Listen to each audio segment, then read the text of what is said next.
नमस्कार, good evening दोस्तों और अभिवादन आप सभी को। जैसा कि आप जानते हैं हमारे देश में पिछले सालों में जिस तरह से टेलीविज़न की इंडस्ट्री ख़ासकर जो न्यूज़ चैनल्स हैं, उनकी जो इंडस्ट्री है, उसमें पिछले दिनों में ख़ासा नुकसान होता रहा है। आपने देखा होगा जो पुरानी पीढ़ी, पुराने चेहरे हुआ करते थे, जिनको एक सीमा से अधिक तनख्वाहें मिलने लग गई थीं, अचानक चैनलों ने उनको निकाल बाहर किया, छुट्टी की या उनको रिटायर किया गया या उनको एक गोल्डन हैंडशेक दिया गया। वो सब इस सिलसिले में किया गया क्योंकि बियॉन्ड पॉइंट उनकी तनख्वाहें जस्टिफाई नहीं की जा सकती थी। और ये भी आप जानिए कि पिछले सालों के मुकाबले में इस दशक में जो करंट हमारा डिकेड चल रहा है, आप पहले के मुकाबले में अगर देखेंगे तो जो तमाम टीवी चैनल्स हैं, उनकी तनख्वाहें नहीं बल्कि उनका जो प्रॉफिट मार्जिन है, वो लगभग 40 से 50% तक कम हुआ है। अच्छा खासा मतलब आप यूँ कह लीजिए, अगर हम उसको नंबर्स में ना भी डालें, तो हम यूँ कहें कि एक ड्रास्टिक संख्या में कम हुआ है, ड्रास्टिकली कम हुआ है उनका जो मुनाफ़ा मार्जिन हुआ करता था। अ, इसके चलते वो जो तमाम बड़े महान क्रांतिकारी पत्रकार हुआ करते थे, वो सब के सब आ गए घर पर। लेकिन घर पर बैठ के भी क्या करें? तो आपने ये देखा कि फिर जो यूट्यूब चैनलों की बाढ़ आई और उस बाढ़ में उनके भी चैनल आए। और इसके साथ ही अब मैं इससे आगे आपको यूँ नहीं कुछ बताऊँगा कि इतने सारे जो जो उनका सो कॉल्ड व्यूज़ आते हैं, उसके पीछे एक अपनी यूट्यूब की अपनी एक रणनीति और राजनीति होती है। मैं उसके बारे में जानता हूँ, हल्के-फुल्के मैंने आपको कई बार पहले बताया भी है, लेकिन आज वो समय नहीं है कि हम उसपे बात करें। मैं आपको बताना उसके ज़रिए कुछ और चाह रहा हूँ और वो ये कि इनमें से बहुत सारे हैं जो अपने आप को राजनीति का विशेषज्ञ, विदेश नीति का विशेषज्ञ, अर्थशास्त्र का विशेषज्ञ और न जाने किस-किस एक्चुअली दुनिया में कोई ऐसा विषय ही नहीं होता, जिसके ये विशेषज्ञ नहीं होते। और हर बात पर उनकी जो बात है, वो यूँ मानिए कि यूनिफ़ॉर्मली बेस्ट होती है। उनसे बेहतर कोई नहीं जानता, वो इस नज़रिए के साथ आपको चीज़ें बताते हैं। मतलब हम आप जैसे जो बेचारे यू नो छोटे-मोटे आदमी हैं, वो तो ये कह देंगे ना कि भई इस विषय में मेरी जानकारी नहीं है या ये विषय मेरी रुचि का नहीं है ना, ऐसा दुनिया में कोई विषय होता ही नहीं, जिसमें उनकी रुचि ना हो और ऐसा कोई विषय होता ही नहीं, जिसके वो विशेषज्ञ ना हो। नतीजन क्या होता है? नतीजन ये होता है दोस्तों कि जो जानकारी वो जल्दबाजी में एक शो बनाते हुए प्रेज़ेंट करते हैं और चूँकि एज़ अ यूट्यूबर उनके पास अब रिसर्च टीम नहीं रह जाती है, जो कि उनको टेलीविज़न में उपलब्ध रहती है, तो सिवाय अपनी शक्ल बेचने के और अधकचरा ज्ञान बेचने के और कुछ रहता नहीं है। लेकिन चूँकि शक्ल है और बिकाऊ शक्ल है और पहले से जानी-पहचानी है, अच्छे खासे फॉलोवर हैं, तो उसका इस्तेमाल किया जाता है। इस्तेमाल कौन करते हैं? वो लोग जिनको इनके ज़रिए अपना एजेंडा चलाना होता है। एक पॉइंट ऑफ व्यू चलाना होता है। कोई चीन का दलाल बन जाता है, कोई किसी और का दलाल बन जाता है, कोई किसी कंपनी का दलाल बन जाता है जिसकी कोई लॉबी चलानी हो या कहीं एक ओपिनियन को कहीं पर इम्प्रेस करना हो, तो उन चीज़ों के लिए यू नो पीआर की दुनिया जैसे कहते हैं, और उसमें अब जो चैनल है वो एक औजार बन जाता है ओपिनियन मेकर की तरह से। तो ऐसे ही अभी कल रात को जो तमाशा तमाशा कहना चाहिए, लगा ही तमाशा ही था वो, जो अमेरिका में कल हुआ डोनाल्ड ट्रंप के यहाँ पर और ज़ेलेंस्की और डोनाल्ड ट्रंप की जो तमाम बातचीत, उसमें जो वाइस प्रेसिडेंट हैं जेडी वेंस, उनकी बातचीत, उन सब को लेकर भारत में कुछ ऐसे ही महान पत्रकार हैं जिन्होंने अपनी एक अलग ही नैरेटिव गढ़ रखा है। मतलब उसका वास्तविकता से, इतिहास से, सच से सच सच की तो खैर गोली मारी है, सच का कौन पूछता है? सच तो बेचारा पहली कैजुअलिटी होता है इस सारे खेल में। तो तो अब आप देखें, उन्होंने अपना अलग ही नैरेटिव गढ़ना शुरू कर दिया और उस नैरेटिव का बाय द वे राष्ट्रीय नैरेटिव से देश के का जो बयानिया है, उससे कोई लेना-देना नहीं। तो फिर सवाल ये उठता है कि वो किसका बयानिया चला रहे हैं? किसी का तो चला ही रहे होंगे ना। अगर आप उन्हीं लोगों के चैनल्स पर जाएँ और तमाम रिपोर्ट्स को देखें, तो अचानक आपको ये अंदाज़ा होने लग जाता है कि भाई वो बयानिया किसका बना रहे हैं? किसका बयानिया बना रहे हैं? हुँ? वो बहुत क्लियर हो जाता है। आप हर चुनाव के जो परिणाम आने से जो चुनाव का जो चुनाव की तरफ आप जा रहे होते हैं 2 हफ्ते पहले से, वहाँ पर जो जिस किस्म का वो नैरेटिव क्रिएट करते हैं, फिर वो चुनाव आने से ठीक पहले तक जो एग्ज़िट पोल का जो खेल खेलते हैं और फिर इवन पोल आने के बाद में जब सरकार कोई एक्शन ले किसी गलत बात के लिए, तो फिर वो कैसे कहते हैं, "ओह हो! इनको घेरा जा रहा है, ये रणनीति पहले से चल रही है, अरे! इन फलाँ को घेरा जा रहा है।" एज़ इफ कि राजनीति में किसी को घेरा जाना कोई गलत बात हो गई। क्या क्या कहा जाए? मगर मतलब मेरा मतलब राजनीतिक तौर पे घेरने की बात की जानी चाहिए कि जो राजनीतिक आक्रमण, राजनीतिक तौर पर किसी का घेराबंदी की जानी, वो ये तो राजनीति में है तो इसी खेल खेल के लिए है ना। तो खैर, मगर ऐसा ही कुछ नैरेटिव बिल्टअप करने की कोशिश की गई कल रात को, बल्कि आज सवेरे, कल रात के घटनाक्रम के बाद में आज सवेरे ये कोशिश की गई, जो मुझे लगा कि आपके सामने आपको लानी चाहिए। स्पेशली चूँकि हमारे यहाँ पर जो हम आप बात कर रहे होते हैं, वो फैक्ट बेस्ड होती है और हम उसी पर टिके रहना चाहते हैं। तो उन्हीं फैक्ट्स पे जिन पे हमने बात की हुई है, आप इस परिदृश्य को ज़रा देखिए, जो जो एजेंडा जो हमें नरेट किया जा रहा है, जो नैरेटिव दिया जा रहा है, इसमें ये देखिए कि भला कैसा एजेंडा है, किसका एजेंडा है और दरअसल कहने की कोशिश क्या हो रही है और वो कितना सच के नज़दीक है। तो चलते हैं हम एक और रिएक्शन की तरफ। देखिए, अमेरिकी ओवल ऑफिस में जो ड्रामा देखा गया एक प्रेस कॉन्फ्रेंस में, वो अप्रत्याशित था। प्रेस कॉन्फ्रेंस अप्रत्याशित था। तो अप्रत्याशित मतलब अप्रत्याशित क्या था? अप्रत्याशित इसलिए था भाई, चलो पहले इनकी बातें सुन लेते हैं, है ना? था यूक्रेन के राष्ट्रपति जेलेंस्की, अमेरिकी राष्ट्रपति डोनाल्ड ट्रंप और अमेरिकी उपराष्ट्रपति जेडी वैंस का। इस प्रेस कॉन्फ्रेंस में अमेरिका लगातार यूक्रेन की तौहीन कर रहा था, उनका अपमान कर रहा था कि तुम जरा देखिए देखिए, अपमान कर रहा था, तौहीन कर रहा था, तो भैया वो है कौन? और भिखारियों का सम्मान क्या, असम्मान क्या है? भिखारियों का सम्मान क्या, असम्मान क्या? और ये किस बैकग्राउंड से आते हैं? क्या कर रहे थे 3 साल से? आगे देखिए, मैं आपको एक-एक बात का इनकी जवाब दूँगा। देखिए आप। हमारे रहमो करम पर हो, हमारा एहसान मानो। मगर यूक्रेन के राष्ट्रपति उसका जवाब देते रहे। वो अमेरिका से पूछते हाय रहे हाय! हाय हाय! कि मुझे आप कोई बताए तो पुतिन सही पर कि वो क्या क्या जवाब देते रहे? वो क्या जवाब देते रहे? और जो जवाब देते रहे, उसमें तर्क कहाँ था? जवाब देने का क्या है? जवाब तो कोई भी बेवकूफ़ घोंचू आदमी जो है, वो कुछ भी बोलता रहता है, जैसे आप बोल रहे हैं। मगर उसका तर्क से क्या लेना-देना था? कोई ये तो समझाए मुझे। उसका तर्क से क्या लेना-देना था? भई, मैं शांति करना चाहता हूँ, मगर और वो जो मगर आप महाभारत याद है ना आपको? किंतु और परंतु, शांति का किंतु और परंतु से क्या मतलब होता है भाई? जब आपको शांति करनी है, तो शांति के लिए ही बात करिए ना। तो पर शांति की बात तो कर ही नहीं रहा था। वो कहता नहीं, गाली भी देंगे वो। मतलब शांति की बात भी करेंगे और गाली भी देंगे। और लगातार गाली दे रहे हैं, हर दूसरे दिन गाली दे रहे हैं, जहाँ जाते हैं वहाँ गाली दे रहे हैं, हर मंच से गाली दे रहे हैं। क्या बात है! वाह! और उनको कहा जा रहा है, उनको बेइज़्ज़त किया जा रहा है, हाँ? उनको बेइज़्ज़त किया जा रहा है। तो भाई मेरे, कोई ये बताए कि ये बाकी लोगों के साथ क्या कर रहे हैं? ये बाकी लोगों को कौन-सा सम्मान दे रहे हैं? दरअसल सम्मान तो ये किसी को भी नहीं दे रहे, सिवाय अपने को। और खुद आप याद कीजिए, जब हमारे अपने प्रधानमंत्री इनके यहाँ गए थे, तो आपने इनके रंग देखे थे कुछ? इनकी बॉडी लैंग्वेज देखी थी कुछ? ये किस तरह के ड्रामे कर रहे थे? हाय! हद है यार। और ज़रा इनसे पूछें कि आप किसके पक्ष में, सच के पक्ष में तो आप नहीं खड़े हैं, तो ये तो नज़र आ रहा है।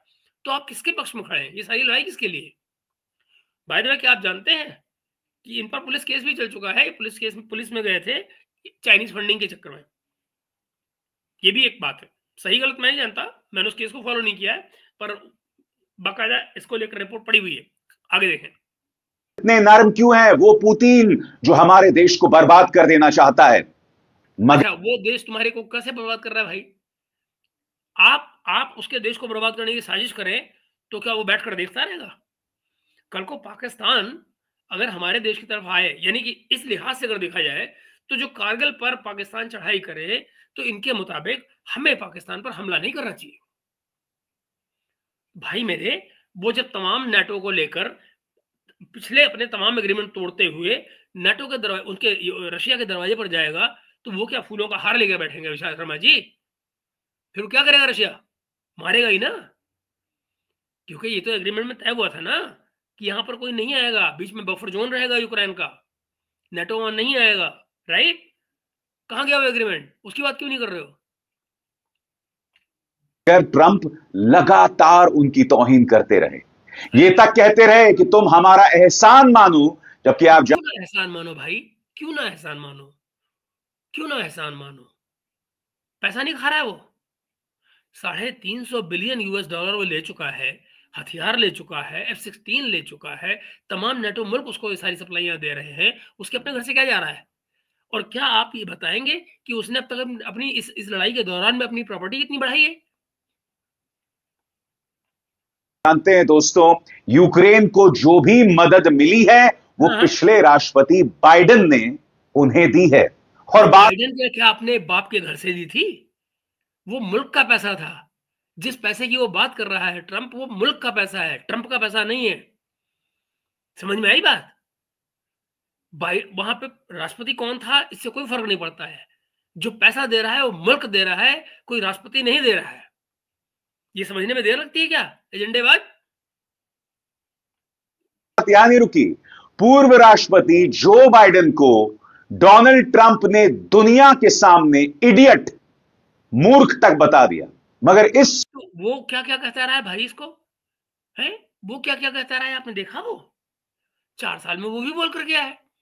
तो कुछ उसने बोली, कुछ इसने बोली। और बाय द वे, आप तो गाली देना तो भाई छोटी चीज होती है ना, किसी को मूर्ख बता दिया।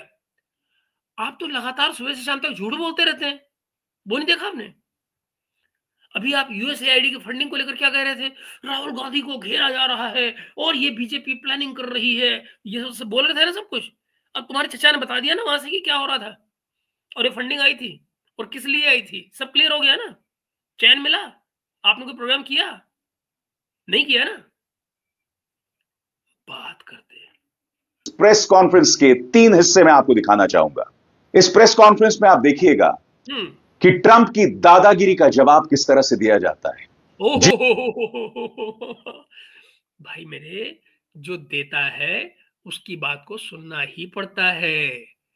जब आप एनडीटीवी में भी थे तो आप एनडीटीवी की ही पॉलिसी का फॉलो करते थे। क्यों? क्योंकि महीने के आखिर में गड्डी मिलती थी, है ना? तो यही होता है, जिसकी नौकरी करोगे उसकी बात माननी पड़ेगी, और वरना अपने बल पे लड़ा रहो। वो कौन सा ट्रंप, कौन सा इनके पीछे पड़ा हुआ है? कोई शांति के पीछे पड़ा है? कोई उनकी इज्जत पे हमला कर रहा है? कोई उनका क्या कर रहा है बताइए? वो ये कह रहा है भाई मेरी शर्तों पे शांति करते हो तो करो, नहीं करते हो जाओ अपने आप लड़ लो, बात खत्म हो गई। यही तो कहा है उसने। सारी कल की प्रेस कॉन्फ्रेंस का लब्बो लबाब क्या था? ये था कि खुद कर सकते हो तो कर लो, सड्डे उत्ते ना रहना, जागते रहना, साढ़े उत्ते ना रहना।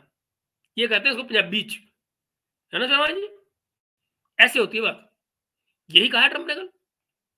हां, डोनाल्ड ट्रंप की अब यह आदत बन गई है कि दुनिया भर के नेता जो उनसे मिलने आते हैं उनके सामने अनर्गल बात करने की। जेलेंस्की, या ये कहा जाए यूक्रेन, पूरी तरह से आश्रित है अमेरिका पर हथियारों को लेकर, मगर वो अपने आत्मसम्मान के साथ। मगर क्यों आश्रित है भाई? लड़ाइयां किसी और के भरोसे पे की जाती हैं क्या शर्मा जी? लड़ाई जंग किसी और के भरोसे पर की जाती है क्या? अगर खुद में मद्दा नहीं है, खुद में दम नहीं है, तो लड़ाई क्यों कर रहे हो? और लड़ाई की शुरुआत तो खुद इसी यूक्रेन ने की है। पूछो क्यों? जंगी शुरुआत किसने की ये अलग बात, उस जंगी शुरुआत का इंस्टिगेशन किसने किया है वो देखिए। एग्रीमेंट ये है कि नेटो की फौजें जो है, या नेटो जो है, वो अपने आप को एक्सपेंड करके रशिया के बॉर्डर पर नहीं लाएगा। ये एग्रीमेंट है 1989 के बाद में जो हुआ था, जिसको ये अंडरस्टैंडिंग थी कि भाई रशिया को अपनी सिक्योरिटी के लिए ये बफर जोन चाहिए, राइट? रशिया तो किसी के पास नहीं गया था, रशिया ने वर्सा पैक्ट तो नहीं दोबारा बनाया। तो ये अपना नेटो लेकर यूरोप वाले क्यों उसके दरवाजे पे जा रहे थे भाई? यूरोप और अमेरिका वाले, ओबामा से लेकर बाइडेन तक सब जाते रहे वहां पे। और लगातार मैं बार बार आप लोगों को ये कहता रहता हूँ, मेरे दर्शकों से कह रहा हूँ, आपसे नहीं शर्मा जी, आपसे नहीं कह रहा हूँ, अपने दर्शकों से कह रहा हूँ कि मैं दोस्तों बार बार आपको कहता रहा हूँ ना कि एंगेला मेर्केल का वो आर्टिकल जरूर, वो इंटरव्यू जरूर पढ़िए, डिसाइड का दिया हुआ, ताकि ताकि आपको पता लगे कि उसने क्या बताया। और वो वहां यही बता रही है, बल्कि इसी इंटरव्यू में, जिस जिस जिस इंटरव्यू को आपको दिखा रहे हैं, इसी में वो ये कह रहा है कि मैंने और एंगेला मेर्केल ने एग्रीमेंट साइन किया था पुतिन के साथ में, जिसको उसने वायलेट किया। वो कौन सा एग्रीमेंट था? वही मिन्स्क वाला एग्रीमेंट था। मिन्स्क एग्रीमेंट सर, याद करें हुजूर वाला, उसको वायलेट किया गया ना। क्यों? जब मेर्केल ने खुद ये कह दिया कि हमने इसको क्यों बनाया था, ये एग्रीमेंट क्यों किया था, ताकि हम रशिया को धोखे में रख सकते हैं और यूक्रेन को तैयार कर सकें लड़ाई के लिए। तो फिर रशिया क्या करेगा, तुमको फूल देगा बदले में, पेलेगा ही।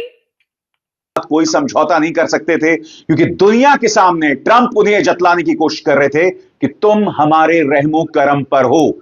विच इज ट्रू, वो एक सच है। और वरना सारे के सारे यूरोपीय मुल्क आज भी खड़े हुए हैं, आज भी खड़े हुए हैं ना, कर ले सपोर्ट, सारे मिलके कर ले सपोर्ट, और देखो क्या होता है। सारे यूरोपीय मुल्कों ने जो सपोर्ट दी है वो अमेरिका के अंडर में रह के दी है।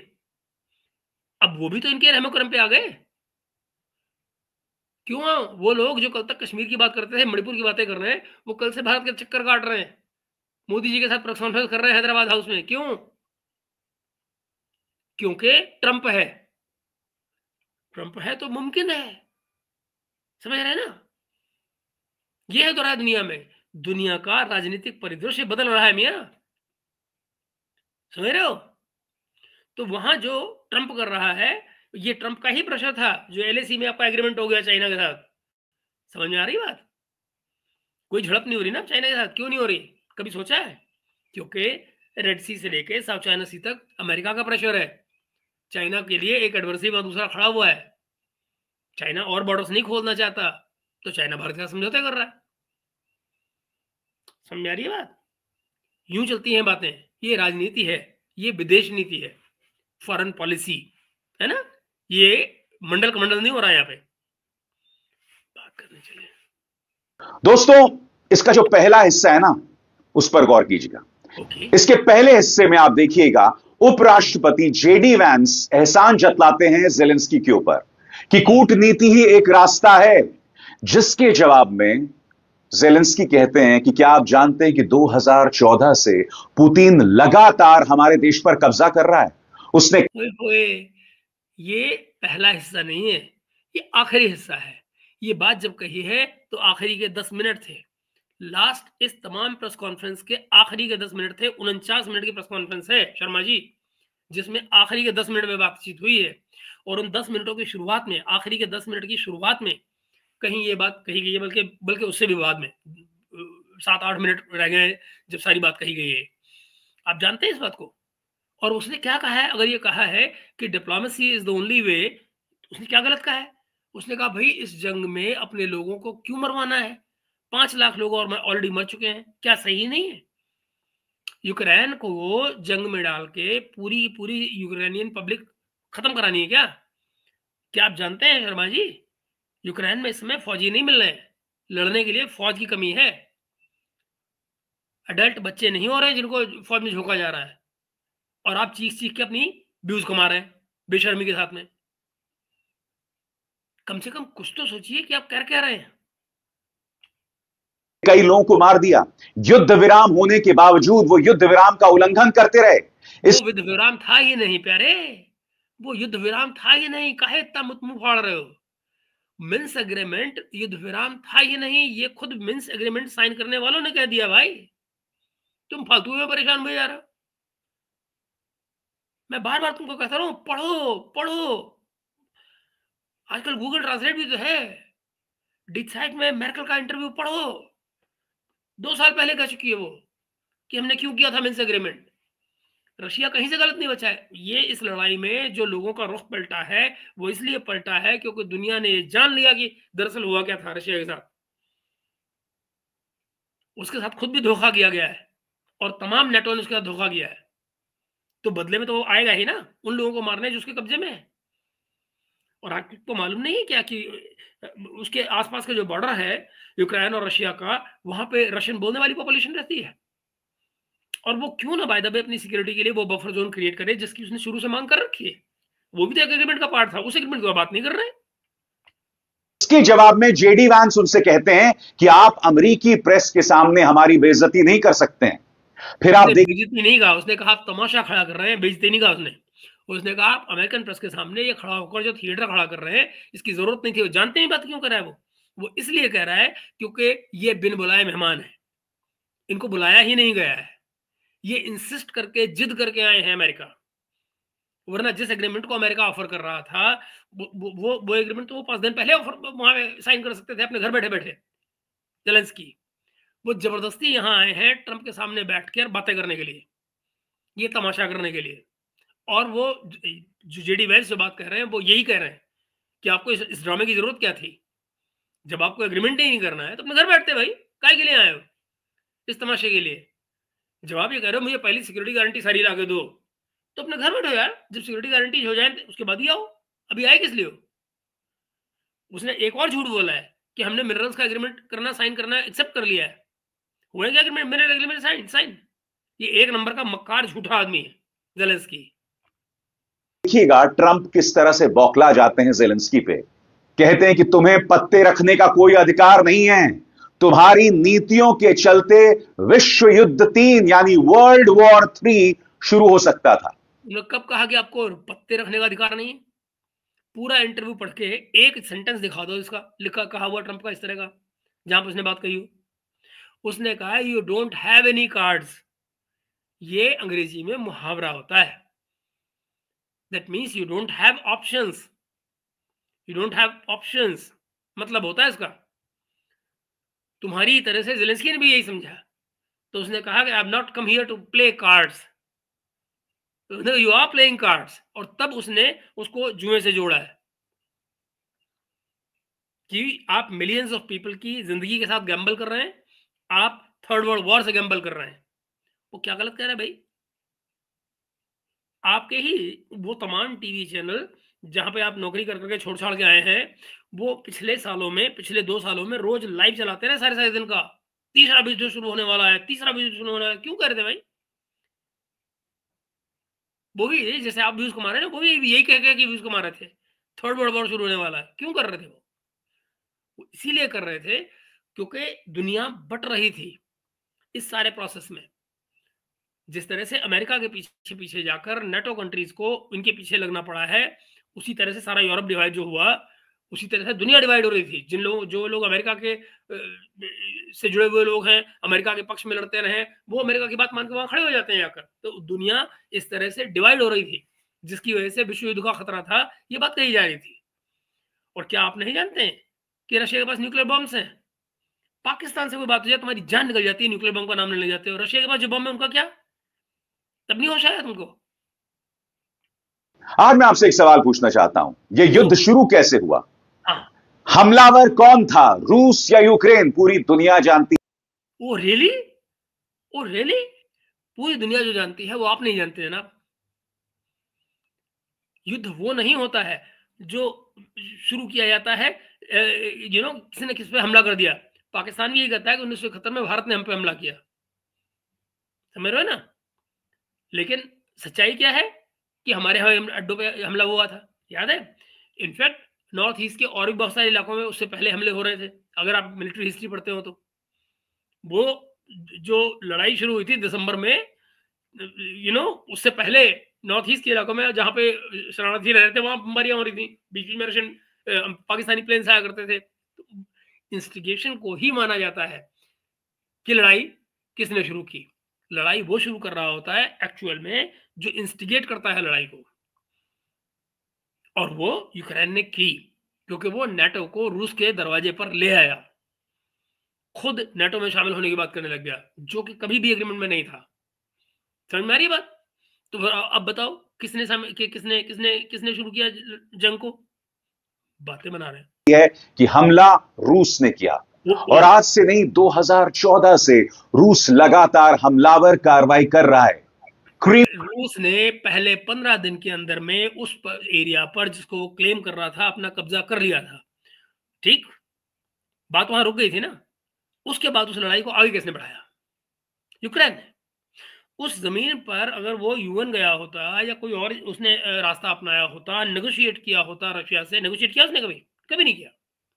वो सीधे लड़ाई करने पहुंच गया, और नेटो भी यही चाहता था। तो नेटो और यूक्रेन के जो इंटरेस्ट थे वो एक जगह पर आकर मिलते थे, जिन्होंने इस लड़ाई को आगे बढ़ाया। ये है वो बात जिसे आप नहीं बता रहे, और आप कहानी कहां डाल रहे हैं? पुतिन के ऊपर। न जाने किसका एजेंडा है जो आपने कराया है। दुनिया पर कब्जा किसी और ने नहीं, रूस ने किया यही बात जेलेंस्की लगातार बतला रहे थे, वो जेलेंस्की जो पूरी तरह से अमेरिका पर आश्रित हैं। आश्रितों के बात की कोई वक़्त नहीं होती। पहली बात, जो आश्रित होता है बाय डेफिनेशन वो डिपेंडेंट होता है। जो डिपेंडेंट होता है वो आजाद नहीं होता। जो आजाद नहीं होता उसकी आवाज नहीं होती। समझ में बात?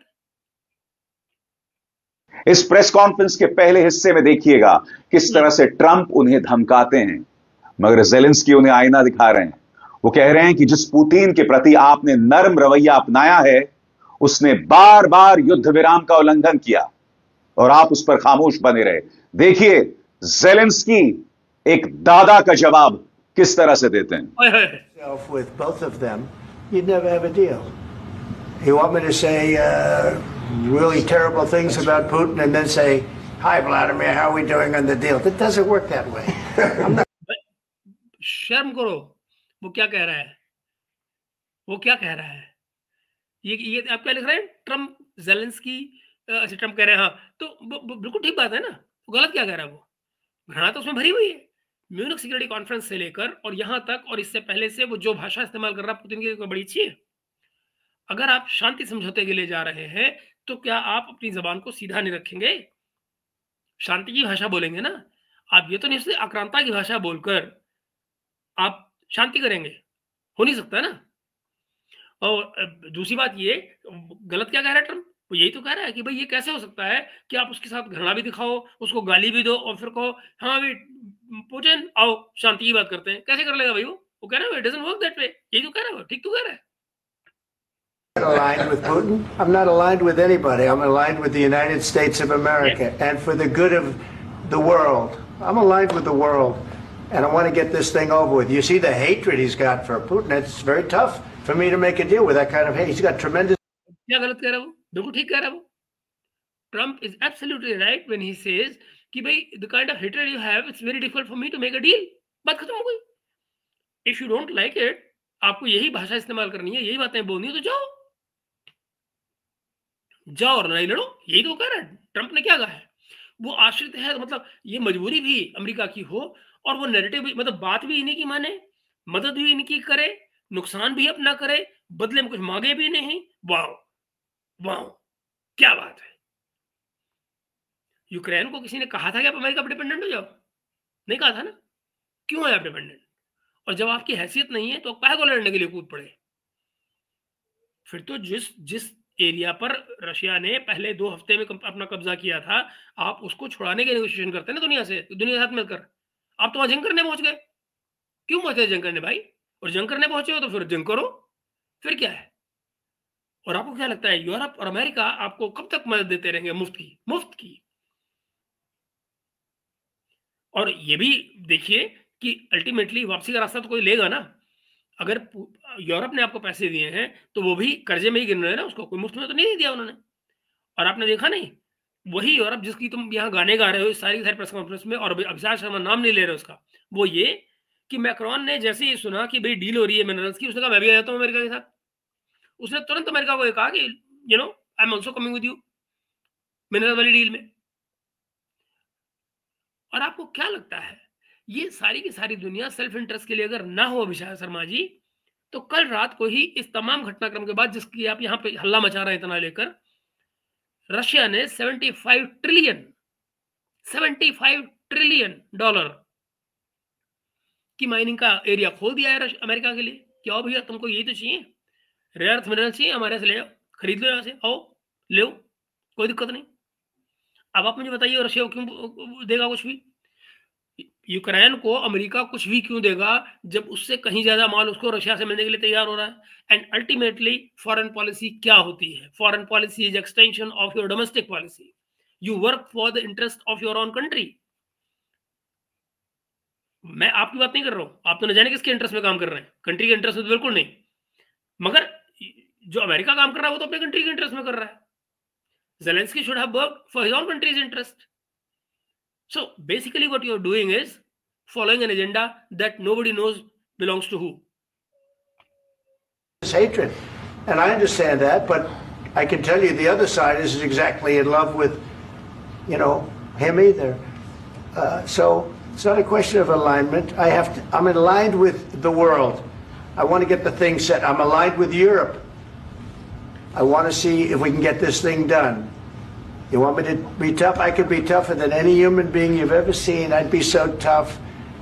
But you're never going to get a deal that way. So that's the way. आपको उसकी भाषा बुरी लगती है तो लगती रहे, पर भाई वो ट्रम्प है, वो ऐसी ही भाषा बोलता है. He comes from the world of business. He's not a typical politician.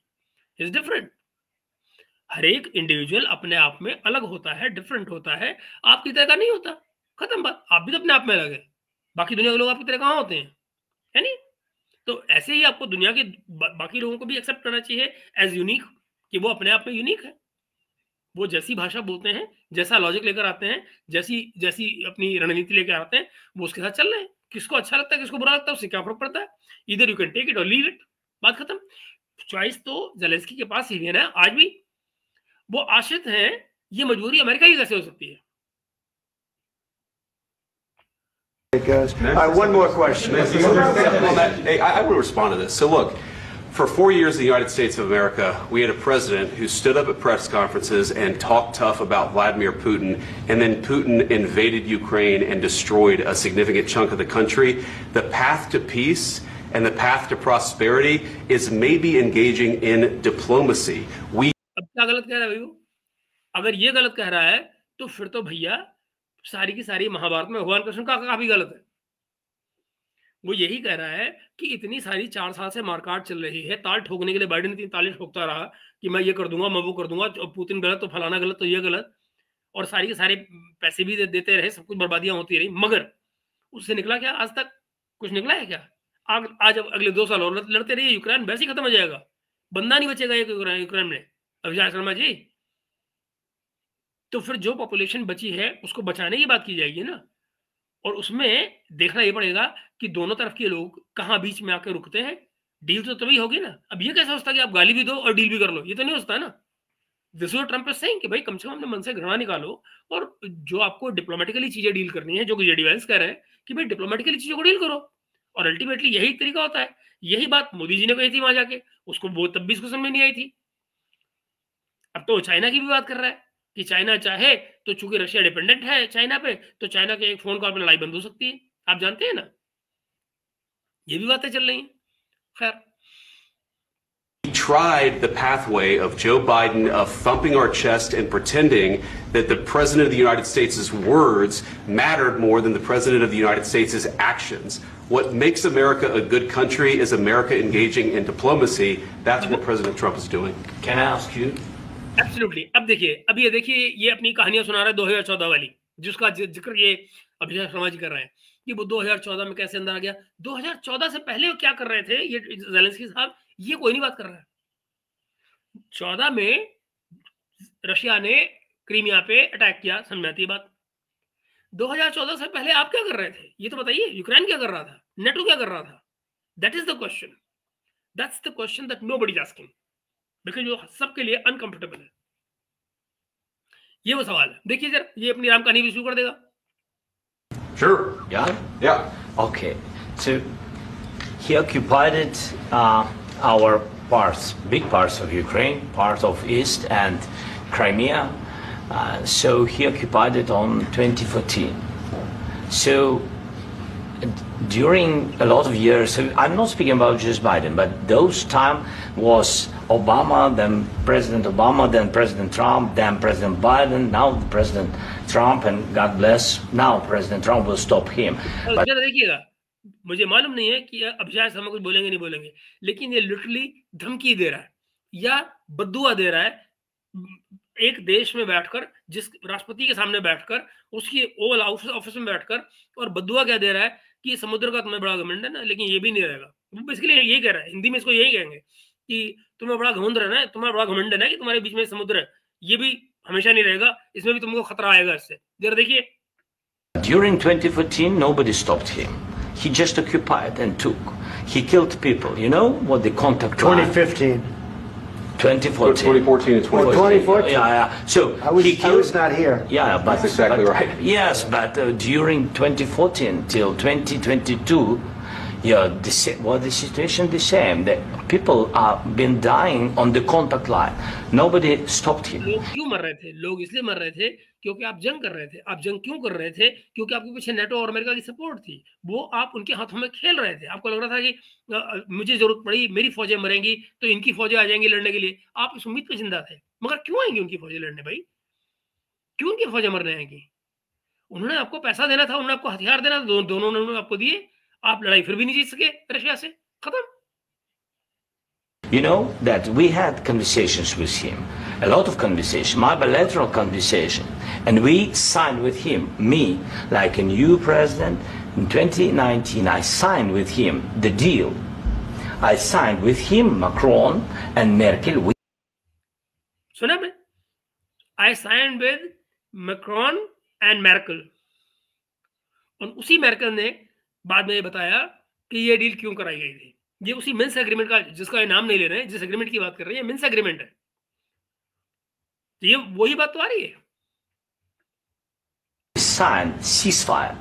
Ceasefire की जो लाइन थी, जो सीजफायर कराया गया था, तो यही कहा था यूरोप में, मेरकल ने यही कहा था कि भाई इसका तो जुगाड़ उन्होंने हफ्ते भर में कर देना था। रशिया ने इसको खत्म कर रहे थे रशिया वाले एक हफ्ते में।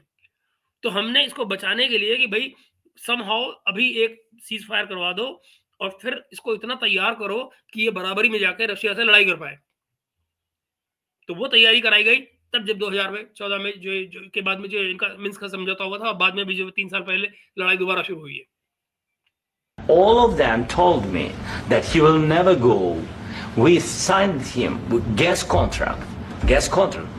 Yes, but after that, he broken this ceasefire. He killed our people and he didn't exchange prisoners. We signed the exchange of prisoners, but he didn't do it. Problem ये है ना कि जब आप साजिशें करोगे, आप नेटो के साथ मिलकर उस मुल्क के खिलाफ काम करोगे, तो वो काहे को तुम्हारी बातें सुनेगा? फिर वो तुम्हारे साथ किसी भी तरह की कोऑपरेशन क्यों करेगा? फिर वो कौन से एग्रीमेंट की बात सुनेगा? भैया फिर तो जिसके हाथ में ताकत होगी वो मारेगा तुम्हें पकड़ के। ये बात है। What kind of diplomacy, JD, you are speaking? अब देखिए, तो कह रहा है कि अब मतलब ये भाई क्या कह रहा है, इसने सीधे सीधे डिप्लोमेसी का दरवाजा बंद कर दिया। वो कह रहा है कि then what kind of diplomacy, मतलब इस आदमी से फिर डिप्लोमेटिकली कैसे डील किया है? इस आदमी से तो डिप्लोमेसी हो ही नहीं सकती है। यानी फिर दूसरा रास्ता क्या बचा? जंग। तो जब तुमको जंग करनी है तो तुम यहां क्यों आए हो गोजू? फिर तुम यहां क्यों आए हो? क्योंकि उसने तो यहां तुमको शांति के लिए बुलाया है। तो आप जरा देखिए कितनी कंट्राडिक्शंस हैं। ज़ेलेंस्की कह रहा है कि मुझे डिप्लोमेटिकली बात नहीं करनी है, तो फिर कैसे बात करोगे? जंग से। अगर जंग से बात करनी है तो फिर ये क्यों कह रहे हैं कि मुझे शांति भी करनी है, मैं वॉर बंद करना चाहता हूं, मैं सीज फायर भी करना चाहता हूं। ये सारी बातें, ये हाउ डज इट वर्क? ये सारी बातें एक साथ कैसे हो सकती है? This is my question and this is a question that nobody is asking about it. What do you mean? I'm talking about the kind of अब देख रहे हैं वो कह रहे what do you mean? Diplomacy कैसी हो सकती है? What do you mean? Zelensky जो है अमेरिका के राष्ट्रपति के सामने सवाल उठा रहे हैं, जिसका जवाब जेडी वेंस दे रहे हैं, और वो बता रहे हैं कि I am talking about diplomacy that's going to end the destruction of your country. Yes, but if ताकि आपकी मुल्क का डिस्ट्रक्शन रुक सके, ऐसी डिप्लोमेसी करने की बात कर रहा हूं मैं। ये कह रहा है जेडी वेंस। क्या गलत कह रहा है भाई? क्या गलत कह रहा है? कि अपने मुल्क को क्यों बर्बाद कर रहे हो? अपने लोगों को क्यों बर्बाद कर रहे हो? 5 लाख लोग मर गए और कितने मारने का इरादा है? Mr. President, with respect, I think it's disrespectful for you to come into the Oval Office. ये जब बीच में उसको इंटरवीन करोगे, बोलने नहीं दोगे, तो उसने बीच तुमको टोका है वहां पे कि भाई चुप कर, मैं एक बात बोल रहा हूँ, तो तुम पब्लिक के सामने या मीडिया के सामने बैठ के मेरी बात को जो बोलने की कोशिश कर रहा है वो तुम उसको सुनने को राजी नहीं हो। Office try to litigate this in front of the American media. Right now, you guys are going around and forcing conscripts to the front lines because you have manpower problems. You should be thanking the president for trying to bring an end to this conflict. अब ये बात है ना, तो okay, ये बात उसने कह दी कि भाई सबको पता है कि तुम्हारे यहाँ मैन पावर की प्रॉब्लम है, फौज में लड़ने के लिए आदमी है नहीं, आप यंगर लोगों को लेके जा रहे हैं वहां पे अपनी एज से, लेके जाना होता है, ऐसे लोगों को फोर्स करना होता है लड़ाई के लिए, वो फोर्स किया जा रहा है उनको लड़ाई के लिए, तो वो बेसिकली उसी बात को अंडरलाइन कर रहा है। तुम गलत क्या कर रहा है? बड़ा बुरा लग रहा है इनको। we have ever been to Ukraine that you say what problems we have. अब जरा देखो, ये नई कहानी सुन लो। अब ये काउंटर क्वेश्चन कर रहा है, मतलब सोचो, जो आदमी ये वो है कि देखिए साहब, एक भिखारी आपसे भीख मांगने आया, आपने कहा कि भाई मेरे पास आटा है तो मैं आपको ये दे देता हूँ, तो वो क्या कह रहा है, ना ना ना ना, आप पहले ये पता करिए कि मेरे अंदर कौन से विटामिन की कमी है, फिर आप मुझे ऐसी चीजें दीजिए जो इससे जिससे मेरी वो जरूरतें पूरी हो, मेरा नरिशमेंट पूरा हो। ये हालत है। जी वो कहने की कोशिश करें, जरा देखिए। Been to Come once. I've actually watched and seen the stories, and I know what happens is you bring them on a propaganda tour, Mr. President. Do you disagree that you've had problems bringing people into your military? And do you think that it's respectful to come to the Oval Office of the United States of America? देखिए सीधी बात उसने सवाल कर दिया कि भाई क्या आप कहते हो कि आप एग्री नहीं करते हो कि आपके यहाँ मैन पावर की प्रॉब्लम्स है और आपको बॉर्डर पे लाने के लोगों को फौज की कमी पड़ रही है। अब वो देखिए क्या कहानी सुनाएगा, वो ओशन की कहानी सुनाएगा उनको भी, देखिए। And attack the administration that is trying to prevent the destruction of your country. A lot of questions. Let's start from the beginning. Sure. First, लीजिए, हाँ, अगर lot of questions, let me start from the beginning. तो मतलब ये कहानियां सुनाने के लिए आया है यहाँ पे, यूक्रेन से यहाँ पर शांति के लिए नहीं आया, कहानियां सुनाने के लिए आया। of all, during the war, everybody has problems. अब देखिए, है ना, लड़ाई होती है तो हर मुल्क को प्रॉब्लम होती है। चलिए, हमें भी हो गई, कौन सी दिक्कत है, वो अमेरिका को ये कह रहा है। Even you, but you have nice ocean. And अब देखो ना, even you have a nice ocean, है ना, ये व्यंग कर रहा है वो, मतलब जिससे भीख मांग रहा है उसके ऊपर तंज भी कस रहा है। तो कह रहा है कि you have a nice ocean, और फिर देखो आगे क्या कहता है। don't feel now, but you will feel it in the future. God, आज तुम्हें दिक्कत नहीं हो रही है, you will feel it in future. मतलब बद्दुआ भी दे रहा है कि आपको आने वाले भविष्य में ये भी मिलेगा। तो अब ट्रम्प ऐसे में अगर उछल के बीच में आता है और इसको कहता है कि मैं शट अप, अगर उसने इसको शट अप कॉल दी तो क्या गलत किया कि भाई आया तू अपने चक्कर में, जरूरत तेरी है, मेरे घर में बैठ के मुझे बद्दुआ दे रहा है भविष्य की। bless. You don't know that. God bless. You don't God know that. bless. You will not have a war. Don't tell us what we're going to feel. See, this वही अब ये उसने क्या गलत कह दिया। ट्रम्प उसको सीधे से कह रहा है कि भाई हमको ये मत बता कि हमारे भविष्य में हमको क्या महसूस होगा, नहीं अपनी बात कर जिस काम के लिए आया है। Trying to solve a problem. Don't tell us what we're going to feel. I'm not telling you. Because I'm you're in no answering on this position to question. dictate that. That's exactly Remember what this. you're doing. है ना, अब ये क्या गलत कह रहा है। जो अभिषेक शर्मा कह रहे हैं कि वो पूरी तरह से आश्रित है अमेरिका पर, यही बात तो ट्रम्प कह रहा है। ठीक यही बात ट्रम्प ने कह दी। उसने यही तो कहा है कि भाई आपके पास कार्ड्स नहीं है, यानी कि पास आपके पास ऑप्शन नहीं है, हम ही ऑप्शन है। जब हम ही ऑप्शन है तो हमसे तमीज से तो बात तो कर लो, यही तो वो कह रहा है। You're in no position to dictate what we're going to feel. यही बात हो है। तुम्हारे पास क्या ये तुम किस पोजीशन में हो कि तुम ये बताओ कि हम कैसा महसूस करेंगे कैसा नहीं महसूस करेंगे। मतलब आए हो तुम मांगने और आप कहानी हमको सुना रहे हो, मैंने कहा कि भविष्य की। We're going to feel very good. Feel influence. We're going to feel very good and very strong. You will feel influence. हम very strong है, हम will feel very good, यही वो कह रहा है। ठीक है, इग्नोर कर रहा है तुम्हारी बात को, और क्या है। You're right now not in a very good position. You've allowed yourself to be in a very bad position, and he's happens to be. अब क्या कह रहा है, जरा से ये सेंटेंस का फॉर्मुलेशन देखिए ट्रम्प क्या कह रहा है। वो कह रहा है you have allowed yourself to be in very bad position. आप समझ रहे हैं, मैं आपको इतनी देर से यही बात कर रहा हूं कि ज़ेलेंस्की इनके हाथ में खेला है, हेंस इस हालत में है। आदमी को आप बंदर के हाथ में उस तरह दे रहे हैं तो फिर ये मत रोइए कि बंदर ने कहां मारा। बंदर को जहां मजा आएगा वो वहां मारेगा, बात खत्म। ये काम आपका था कि आपने किसके हाथ में उस तरह दिया, और वो बंदर आपसे क्या कह रहा है, you have allowed yourself to be in a very bad position. That's what it is, it's a matter of fact, accept it. You're right about From the very beginning of the war, You're not in a good position.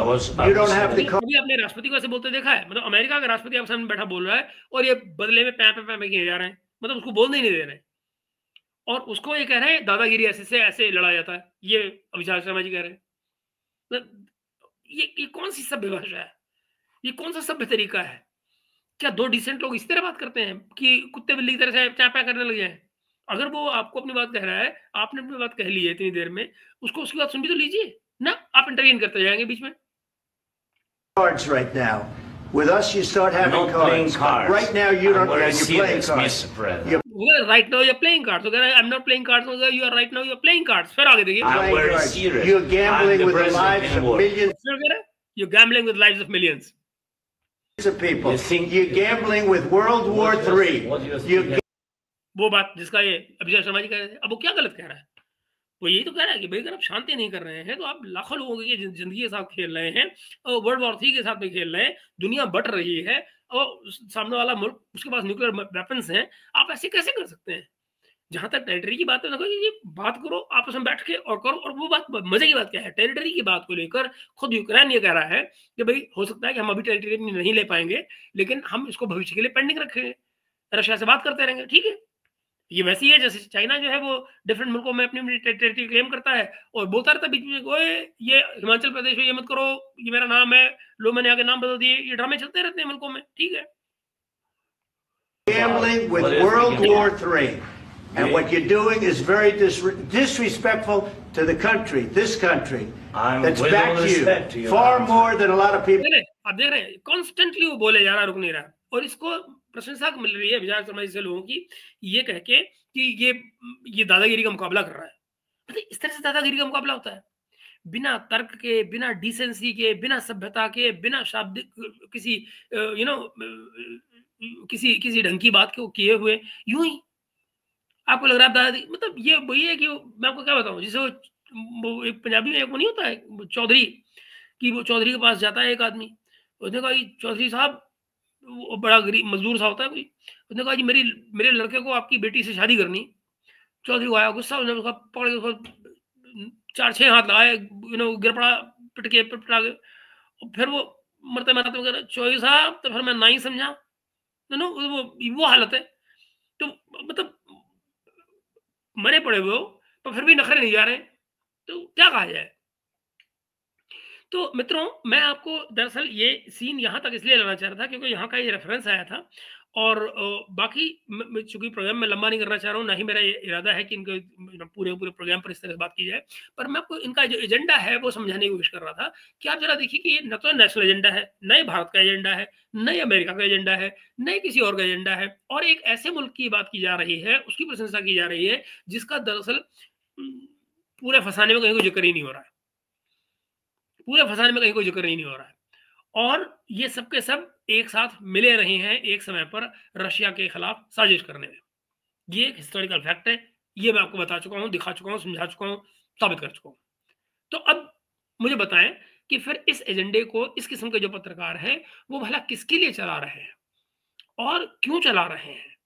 ना आप अपने देश के हैं, और अगर आप अपने देश के नहीं हैं तो भला किसके लिए ये सब किया जा रहा है, अदर देन कि ऑफ कोर्स आप ये सब कुछ व्यूज के लिए कर रहे हो। आपको लगता है कि आप इसी से आपकी कमाई है, तो कोई तो होगा, कुछ तो होगा जो ऐसे लोगों को फंड कर रहा होगा। क्योंकि मैं भी जानता हूं, बीइंग ऑन यूट्यूब मैं भी जानता हूं कि पैकेजेस कैसे लिए जाते हैं आजकल यूट्यूब पर, गूगल एड्स पर। तो कोई तो है जो फंड कर रहा है। बट एनीवे, खैर वो एक अलग मुद्दा है, फिर कभी ये कहानी, फिर कभी इस पर बात करेंगे। मित्रों, आज के लिए इतना ही। मेरा इरादा सिर्फ आपको ये था देने का एक इशारा, कि और इस तरह के इशारे में आपको आने वाले कुछ प्रोग्राम्स में और देता रहूंगा, इनके ही नहीं कुछ और लोगों के भी जो इसी किस्म के हैं, इसी टाइप में आते हैं, इसी ग्रुप में आते हैं और एजेंडे चलाते हैं। कल हरियाणा के इलेक्शन का रिजल्ट आने वाला है, कल क्रांति आने वाली है, कल ये होने वाला है, और फिर अगले दिन मुंह निकल आता है इतना आम का, सूखे हुए आम के जैसा, गुठली जैसा, कि ओहो अरे हमारे से तो पढ़ने में गलती हो गई, ये हो गया, वो हो गया। क्या कहे मैं आपको, मतलब मैं एक और कलाकार क्या बताता हूँ, CNIBN में वो पहले जमाने में 2002 की बता रहा हूँ, जब दंगे हुए थे वहां पर गुजरात में, और गुजरात के इलेक्शन हुए, तो ये साहब जो है CNN IBN पे आया करते थे। मैं क्या नाम लूँ, आप जानते हैं कौन आते थे। और वहां पर राजदीप वाला चैनल जो था, और वहां पर आके वो हार रहे हैं बुरी तरह, मोदी जी हार रहे हैं चीफ मिनिस्टर का चुनाव, और ये सब हारने जा रहे हैं, बीजेपी का बुरा हाल होगा गुजरात में। बीजेपी जो है वो पहले से कहीं ज्यादा बहुमत लेके आ गई, पहले से बहुत ज्यादा बहुमत लेके आ गई। तो एक दिन की बात है कि मैं इन्हीं सज्जन के साथ में उनके ऑफिस में बैठा हुआ था, और मैंने उनसे पूछा कि दादा ये बताओ कि इतना भयंकर बंडल आपने मारा कैसे, कि भाई सीधा सीधा जीतता हुआ आदमी चुनाव, और आप ये क्यों कहते रहे कि ये चुनाव जो है वो हार जाएंगे। उन्होंने जो मुझे कहा, अगर मैं वर्बैटिम आपको कोट करूं, तो उन्होंने ये कहा मुझे कि महेश, जो डेटा था वो तो यही कह रहा था कि मोदी जी जीत रहे हैं गुजरात का चुनाव, मन नहीं मान रहा था। तो आप जरा सोचिए कि अगर आप मन के बेसिस पर चुनाव का विश्लेषण करने जाएंगे तो भाई फिर तो मैं क्या करूं, वही होगा जो हरियाणा वाले का प्रेडिक्शन करने वालों के साथ हुआ और वही तो जो उस समय पर गुजरात वालों के साथ हुआ था। तो ये है दोस्तों। खैर, तो मेरी आपसे फिलहाल आज के इस कार्यक्रम के अंत में यही दरख्वास्त कि चैनल को सब्सक्राइब कीजिएगा अगर आपने नहीं कर रखा है, लाइक कीजिएगा इस वीडियो को, खाली मुझको लाइक करके काम नहीं चलेगा, तो वीडियो को भी लाइक कीजिएगा और शेयर कीजिएगा। और हम मिलते हैं आपसे कुछ देर बाद राहुल भाई के चैनल पर, जहां पर हम इस विषय पर और आगे चर्चा करेंगे। मिलते हैं आपसे कुछ देर बाद 9 बजे राहुल भाई के चैनल।